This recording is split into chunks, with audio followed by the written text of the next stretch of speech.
नमस्कार मित्रांनो, आपण आताच्या व्हिडिओमध्ये जाणून घेणार आहोत की जो गॅस आता गॅसचा तुटवडा आपल्या देशभरामध्ये सगळीकडे जाणवत आहे. त्याच जो gas LPG gas, Bharat gas अशा प्रत्येक कंपनीचे वेगवेगळे गॅस आपल्या घरामध्ये येत असतात, ज्याच्यावर आपण स्वयंपाक बनवतो ज्या गॅसवर. ते गॅस नेमकं तयार कुठं होतो आणि येतो कसा, आपल्या घरामध्ये पोहोचतो कसा, याबद्दल आपण माहिती जाणून घेणार आहोत. तर चला व्हिडिओला सुरू करूया. इराण-इस्रायल युद्धामुळं आपल्या भारतात ऊर्जा संकट पाहायला मिळत आहे. ऊर्जा संकट म्हणजे मित्रांनो, आपल्या भारत देशामध्ये जे गॅस सिलेंडर आहेत त्याचा तुटवडा आपल्या भारत देशामध्ये पाहायला मिळतो आहे. परत ते पेट्रोल, डिझेल असे वेगवेगळे प्रकारचे तेल आहेत, त्याचाही तुटवडा आपल्याला पाहायला मिळतो आहे. कारण काही तेलामुळे गाड्या चालतात, गाड्या पळतात, लाईटी वगैरे पण चालतात, त्याच्यामुळे ऊर्जा संकट पाहायला मिळतं आहे. घरगुती कमर्शियल गॅसचा तुटवडा जाणवतो आहे. पण हा गॅस येतो कुठून, आमच्या घरापर्यंत पोहोचतो कसा, हे सगळं समजून घेण्यासाठी हा व्हिडिओ शेवटपर्यंत बघा. सगळं सुरू होतं जमिनीच्या किंवा पाण्याच्या खाली असलेल्या नॅचरल गॅसपासून. Persian Gulf, Qatar, Russia, Australia, इराण अशा देशामध्ये प्रचंड मोठे गॅस साठे आहेत. तिथून लिंक करून हा गॅस वर काढला जातो. जमिनीतून हा गॅस पाईपद्वारे वर काढला जातो. कतार हा देश जगामध्ये सगळ्यात मोठा गॅस पुरवठा देश म्हणून ओळखला जातो आणि आपला भारत देश त्याचा एक मोठा खरेदीदार आहे. पण हा गॅस थेट जहाजामध्ये घालता येत नाही.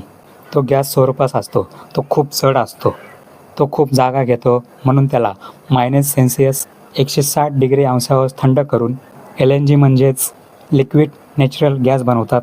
एवढं थंड केल्यावर त्याचं लूक 600 पटीने थंड होतं आणि कमी देखील होतं. असं केल्याने म्हणजे एका टँकरमध्ये असा खूप जास्त गॅस नेता येतो. विशेष म्हणजे यांची वाहतूक करण्यासाठी जास्ती परेशानी होत नाही. डबल हाल LNG टँकर शिप, हे शिप साधारण फुटबॉल मैदाना एवढे मोठे असतात.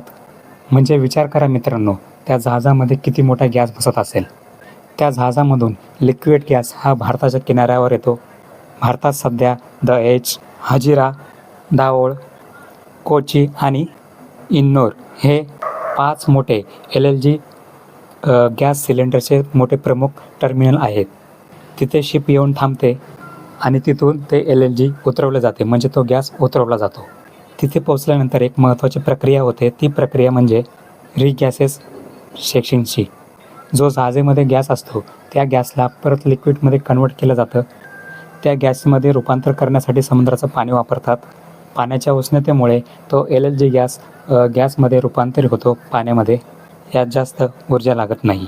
त्यानंतर हा गॅस पुढे गेलसारख्या कंपन्याच्या 1000 किलोमीटरच्या दोरीने पाईपलाईनद्वारे तो गॅस पाठवतात आणि त्या कंपन्यामधून संपूर्ण देशभरामध्ये त्या पाईपलाईनद्वारे तो गॅस पाठवतात. जिथं पाईपलाईन नाही तिथं टेम्पो म्हणजे ती टँकर असतात गॅसचा, त्या टँकरद्वारे पाठवतात.